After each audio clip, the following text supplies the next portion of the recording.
Bonjour, je suis le docteur Sidney Ohana, qualifié en chirurgie plastique, reconstructrice et esthétique, et je vais vous expliquer en quoi consiste l'opération du lifting du visage, que l'on appelle plus classiquement le lifting cervico-facial, qui peut être fait soit de façon isolée, soit associé plus classiquement à l'opération des paupières, la blépharoplastie. Alors tout d'abord, à quel moment peut-on avoir besoin d'un lifting? Eh bien, lorsqu'on ressent des signes de vieillissement, on commence par s'inquiéter de savoir si avec des petites injections, ça peut suffire pour combler des sillons, pour combler les rides du lion. Et très souvent au début, ça suffit, ça permet de retarder l'heure du lifting. Et l'heure du lifting peut arriver vers la cinquantaine, la soixantaine, parfois un peu plus tôt, parfois un peu plus tard. Ça dépend de la nature et des tissus de chacune ou de chacun. Actuellement, dans notre demande de lifting, on observe 80% de demandes féminines, 20% de demandes masculines, mais les hommes demandent de plus en plus souvent et on va arriver à une demande de l'ordre de 30 à 40% pour les hommes, comme aux États-Unis. Les signes de vieillissement qui amènent à décider de faire un lifting, ce sont principalement le relâchement de l'ovale avec les bas-joues qui pendent, le relâchement du cou avec les formations de fanons, le relâchement de la queue du sourcil que l'on corrige par une remise en tension de la zone temporale. Donc le lifting permettra de corriger la zone temporale, la zone cervicale et la zone jugale. Ce sera un lifting cervico-facio-temporal. On observe sur ce schéma les stigmates du vieillissement au niveau du cou, des bas-joues, de la zone temporale.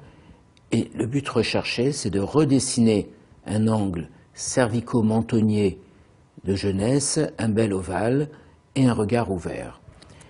Et pour cela, nous allons agir sur les zones qui se sont détendues, et principalement sur le muscle de la joue et du cou, sur la graisse qui est descendue au niveau des sillons, et sur le relâchement du muscle orbiculaire ici. L'incision est réalisée dans les contours de l'oreille, en épousant les contours et derrière l'oreille. Dans la zone des cheveux, de façon discrète, ça permet, lorsqu'on a fait un décollement de la peau et du muscle, de remettre en tension le muscle et de retirer la peau excédentaire. Lorsque l'on a un problème de paupières associé, on enlève les poches graisseuses et on retend la peau, aussi bien en bas qu'en haut. C'est la blépharoplastie supérieure et inférieure. L'intervention peut être réalisée soit sous anesthésie locale, soit sous anesthésie locale potentialisée par un sédatif. Et elle dure à peu près 1 heure par côté pour remettre toute cette région en tension. Une nuit de clinique suffit, et par contre les œdèmes et les bleus imposent à peu près 15 jours pour reprendre une vie sociale normale.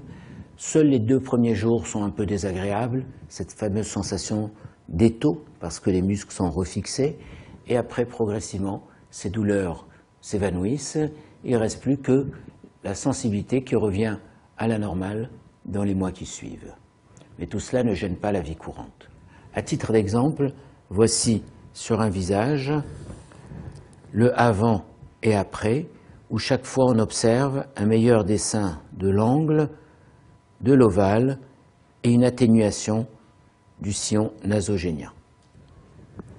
Voici un autre rajeunissement de toute cette partie du visage, en bas, avant et après.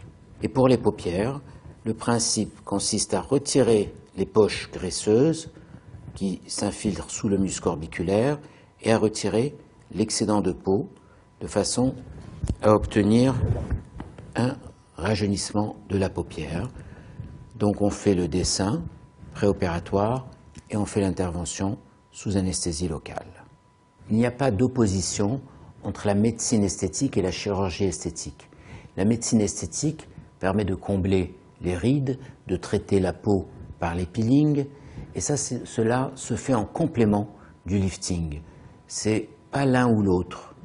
On peut avoir besoin au début que de petites injections et d'un peeling, mais tôt ou tard, avec le vieillissement, un lifting devient nécessaire et on complète ensuite plus tard, on l'entretient avec les gestes de médecine esthétique.